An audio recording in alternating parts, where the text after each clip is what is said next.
Okay, we're gonna bring on a big fan of Broadway, and we're gonna talk a little bit about being fathers. Please welcome to the stage, Chasten Buttigieg. Chasten.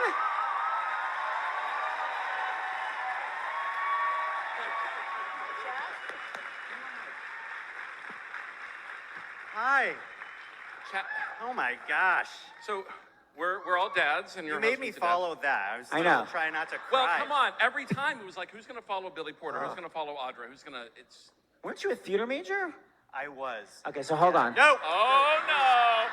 Good night. It was so good to see you vote. What was your audition song? No, I was not a musical theater major, so. Oh, what was your monologue? Not interested. Okay, Chas.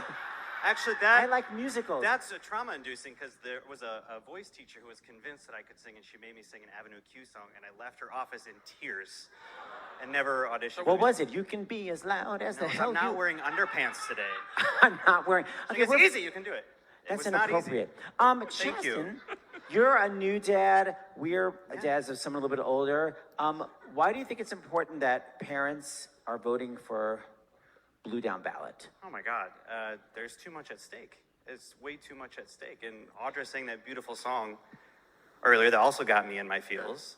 And that lyric that children will look to you for which way to turn, to learn what to be. I mean, that is, to me, that's the reason I became a dad. It's the reason I was a teacher, because I want to leave things better than they are. I want my kids to have a brighter future. I care about the climate, the things that we leave behind for them. My daughter to have more rights than our generation, than her grandmother's generation. But it's also, you know, that our kids just started preschool, and I can't get the images out of my head when I drop them off at preschool and I leave that door, and I can sense myself checking the door, that it locks when I leave. I was a middle school teacher. I ran the lockdown drills, and now here my kids are at school. And it matters very much that we elect people who are going to take gun violence very seriously in this country. Right. Yes. For every Thank student, you. for every kid, or parent who drops their kids off and has to think about that too.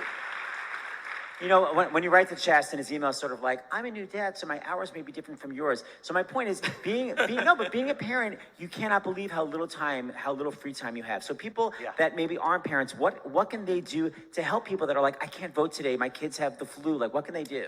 Well, yes, please send the postcards, please phone bank, please talk to the people in your family, but there are two things that I really, really want you to do. I really want you to get comfortable being uncomfortable right now. There are 3 weeks left. I grew up in rural northern Michigan. We were told not to talk about politics. You don't want to ruffle any feathers. You have to ruffle some damn feathers. Yeah, right now. right. You have to roll up your sleeves, Yeah. and you have to have those hard conversations. I want you to have those conversations for me, for other parents, for teachers. I want you to talk to people in your life and tell them your why. I want you to get very personal and talk to them about how politics is going to make your life better or worse, because research shows that people are more likely to vote for the person that we support if somebody that they love or know or trusts asks them to. And that is some of the hardest work in politics, is looking in the eyes of somebody that you know or you love and saying, I need you to vote this way because my kids' lives depend on it, my students' lives depend on it, our community depends on it. That is really, really hard work. And for every parent out there, please do that work, because our kids are depending on us to get this right. Children will listen. Chasten, thank you so much. Thank you. So much. Thank you. Chasten Please vote. Buttigieg.